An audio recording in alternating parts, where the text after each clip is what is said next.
Voyage beaucoup de décor en décor, de cara design, de couleurs, c'est extrêmement coloré. Plus important pour moi, le côté découverte. L'autre qui s'en inspire aussi plutôt bien, Yoshihiro Togashi. Avec un groupe d'artistes, on a réalisé un recueil d'histoires courtes de 5 bandes dessinées pour mettre en avant différentes cultures africaines et découvrons avec Pure World l'une d'entre elles. Donc, en gros, Mchawi, ça veut dire sorcier. Au fait, c'est centré autour de détective du paranormal. Donc, le docteur Fortune Ubuntu.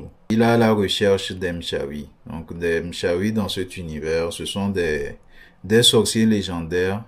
Il y a plein de on dit sur eux, faisant qu'ils ont failli causer la perte et la destruction de l'humanité à plusieurs reprises. Il voyage à travers l'Afrique et à chaque fois qu'il entend parler d'un phénomène quelque part, il s'y rend et il enquête.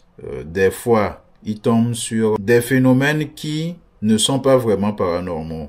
Il y a des petits malins qui sont derrière, qui essaient de faire passer ça pour des phénomènes paranormaux, pour pouvoir facilement perpétrer leurs crimes. En fait, moi, mon objectif, c'est de faire découvrir les mystères, le folklore de plusieurs pays africains, bon, de plusieurs cultures, de plusieurs peuples. Bon, bien sûr, il y aura aussi des combats. Ouais, mais non, mais c'est vrai que maintenant que tu le dis, ouais, t'as raison, c'est que, notamment là, je pense à la partie 3 où ils font tout ce voyage au Moyen-Orient, en Égypte, etc., pour aller jusqu'en Égypte, c'est que Araki, il a cette manière de s'inspirer de bien retranscrire l'atmosphère, l'ambiance des différentes régions, et en même temps d'y ajouter du mystère, en même temps d'ajouter des mythes et des légendes qui ont toujours une part de véracité. Même sur les 20 premières pages, on voyage beaucoup de décor en décor, de cara design, de couleurs, c'est extrêmement coloré, c'est ça que j'aime. L'objectif aussi, c'est que à travers les couleurs, mettre en avant le côté fashion des vêtements africains.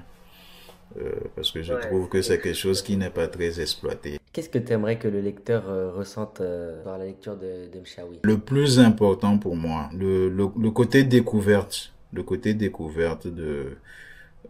du folklore africain, des légendes, des histoires, et aussi le côté scientifique pour mettre de la réflexion dans certains phénomènes. Les deux, quoi. L'ambivalence entre les deux. C'est ça. Je dirais, je m'inspire dans ce côté-là de l'approche de Haraki. Et l'autre qui s'en inspire aussi plutôt bien, Yoshihiro Togashi.